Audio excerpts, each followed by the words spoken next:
स्वागत है सभी बच्चों का, सभी मेरे फॉलोअर्स का। और इस समय जो भी मुझे सुन रहे हैं, मेरे इस छोटे मोटे चैनल में सभी का स्वागत है। आज जब लगभग सारा देश आज़ादी के माहौल में, आज़ादी के जश्न में डूबा हो, तो मेरा हृदय भी थोड़ा सा गदगद हो उठा और मैंने सोचा कि कम से कम आज सामने जाकर, वैसे तो लाइव क्लास रहती है, तो अब वो लगता है कि लाइव क्लास नहीं है, बल्कि अब ऐसा लगने लगा ये लाइव क्लास है। जितना मतलब सामने ना हो तो ऐसा लगता ही नहीं कि कोई लाइव है, जबकि ये ऑफलाइन है, वो लाइव क्लास है। लेकिन अब बहुत दिनों से क्लास इस तरह से ली नहीं मैंने, तो ऐसा लग रहा था जैसे। तो खैर आज कोई क्लास नहीं है, बस चूँकि माहौल ऐसा है, अवसर ऐसा है, जहाँ देश की बात आती है तो हर देशवासी, चाहे बच्चा हो, जवान हो, बूढ़ा हो, उसकी हृदय की धड़कन तेज हो जाती है, मन में उल्लास और दिल में एक जोश पैदा हो जाता है। और क्यों ना हो जाना चाहिए, क्योंकि हमारी देश की पहचान यही है।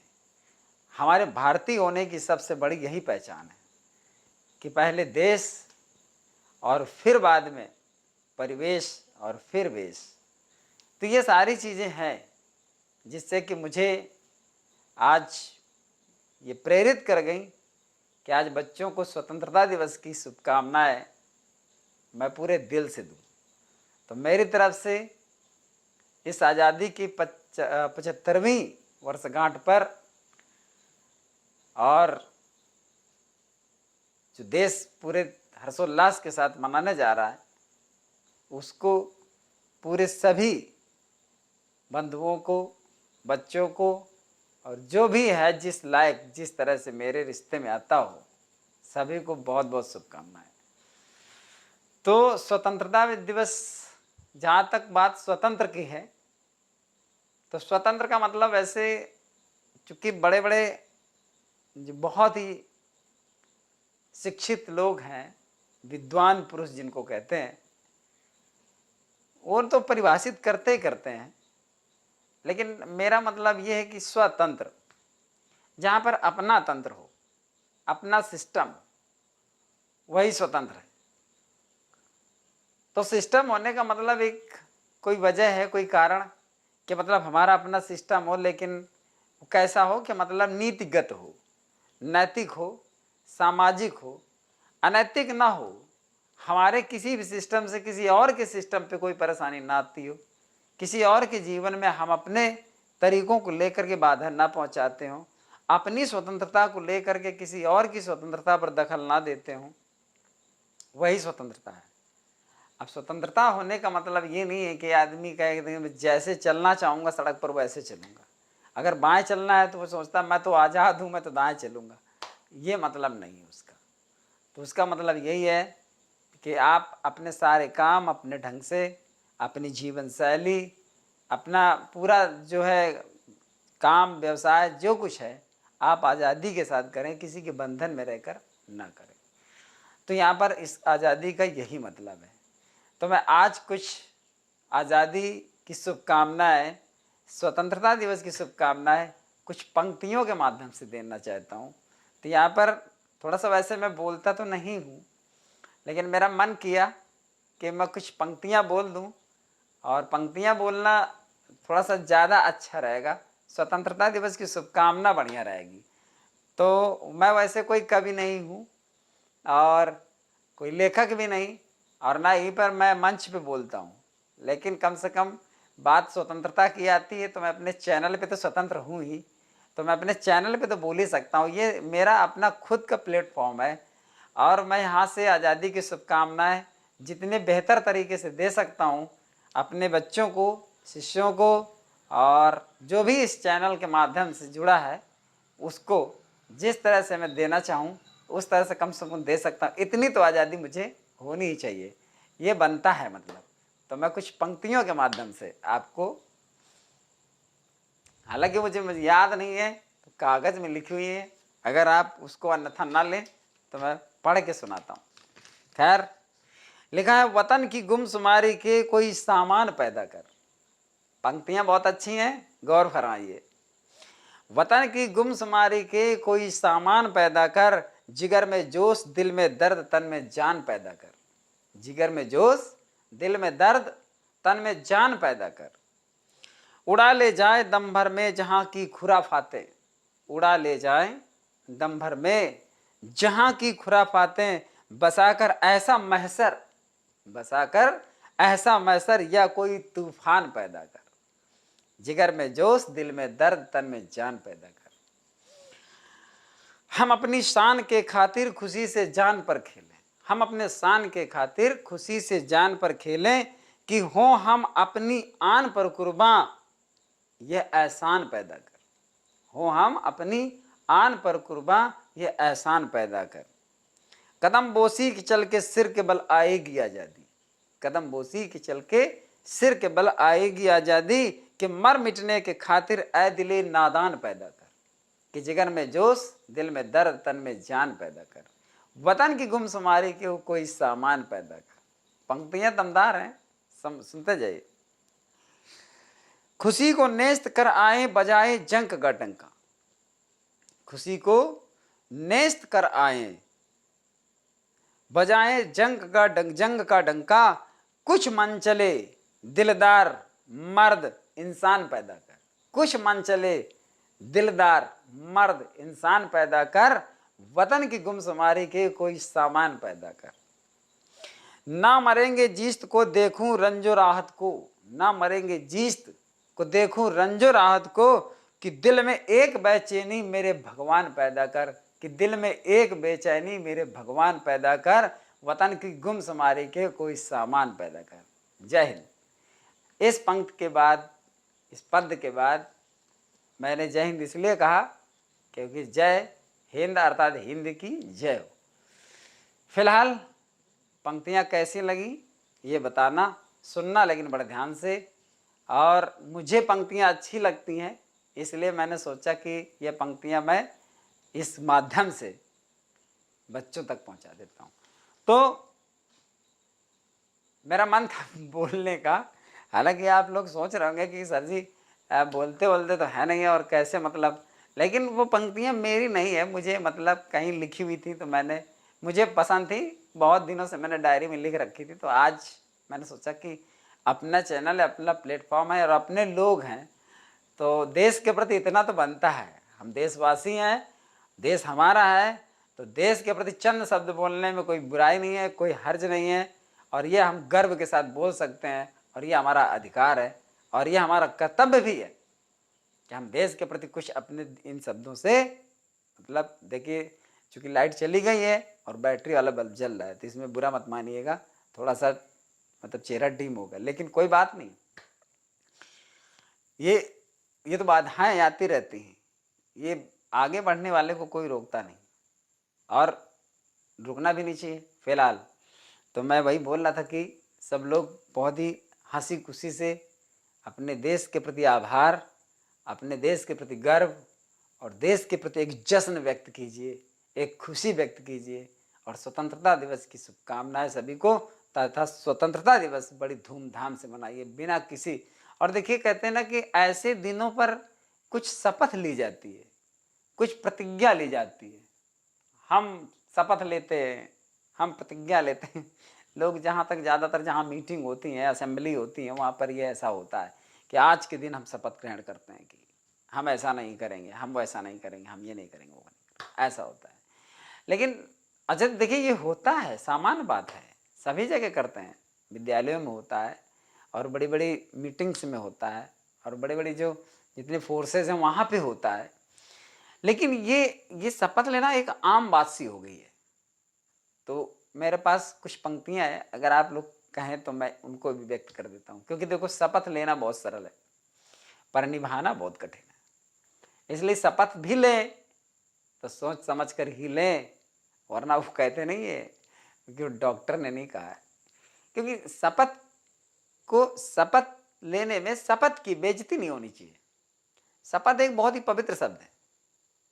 वो देखिए कोर्ट में ज्यादातर कहा जाता है मैं गीता की शपथ लेकर कहता हूं जो कहूंगा सच कहूंगा, समझ जाइए।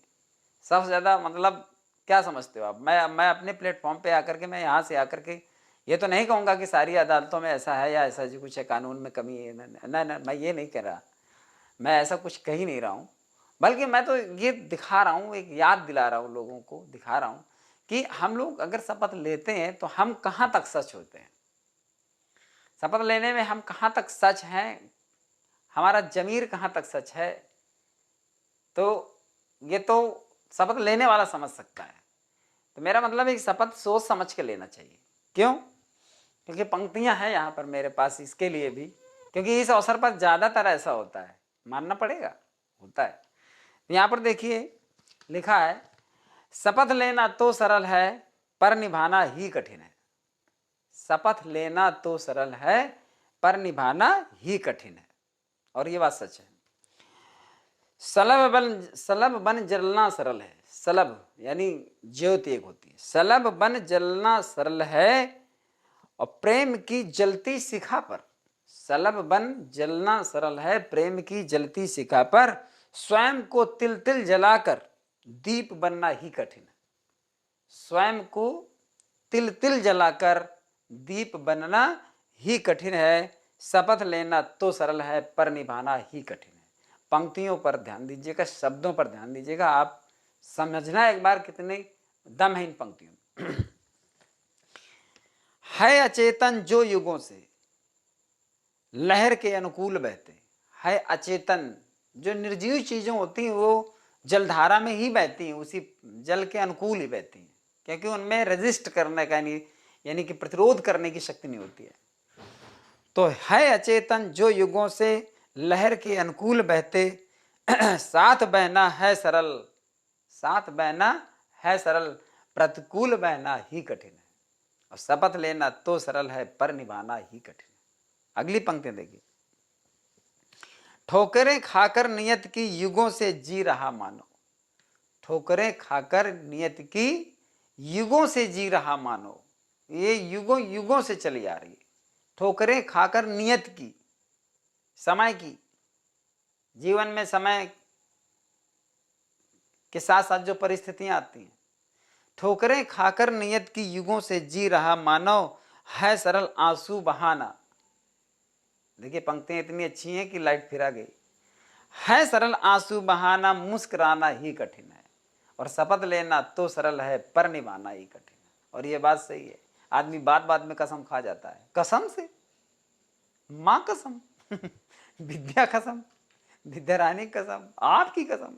कुछ लोगों की तो ऐसी आदत होती है, वो तो अपनी नहीं खाएगा, वो तो आपकी कसम, तुम्हारी कसम। मतलब इतना, मतलब आदमी कितने चालाक हो गया यार, कसम खाएगा, वो भी झूठ खाएगा, और वो भी तुम्हारी खाएगा। मतलब झूठ पर झूठ, झूठ पर झूठ। अपना आदमी इतना स्वार्थी हो गया, हर तरह से बचाता है। देखिए व्यक्तिगत तौर पर वैसी कोई बात नहीं है कि कौन ऐसा करता है, हमको खुद नहीं पता लोग, लेकिन ये है कि लोगों के बीच में रहते हैं तो ऐसा देखा है हमने। पर ये आसान नहीं होता, कसम खाना वास्तव में आसान नहीं होता। लेकिन जो आसान नहीं होता है इस धरती का मानव उसी को तो आसान बनाए हुए है।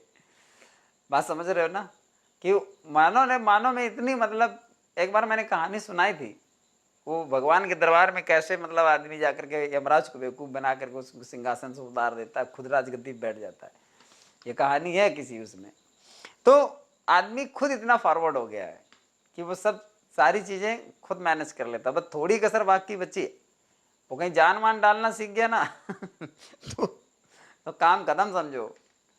खैर अंतिम पंक्तियां इसकी ध्यान देना, तप तपस्या के सहारे, तप तपस्या क्या के सहारे इंद्र बनना तो सरल है।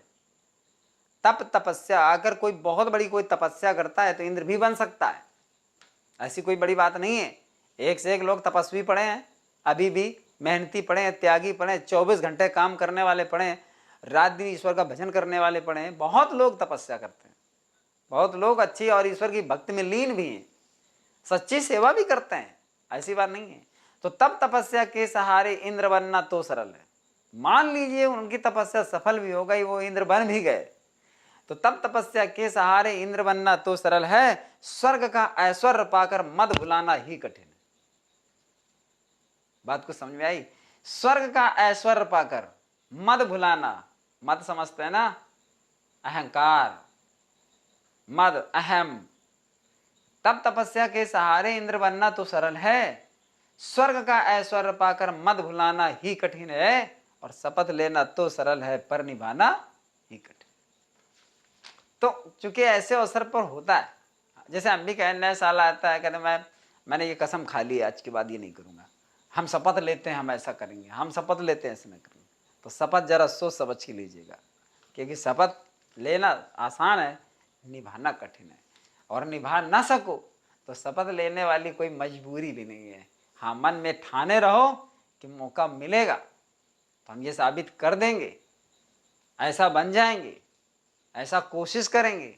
सबसे अच्छा है हर स्थिति में जो उत्तम चीज है वो है प्रयास। प्रयास आपको हमेशा आगे बढ़ाता है, शपथ आपको एक जगह टिका देती है, क्योंकि आप उसी शपथ पे केंद्रित हो जाते हैं। प्रयास आपको एक एक पल आगे बढ़ाता है, एक एक सेकंड आपको मतलब ये कहता है कि तुम्हें कोशिश करते रहना है, कोशिश करते रहना है।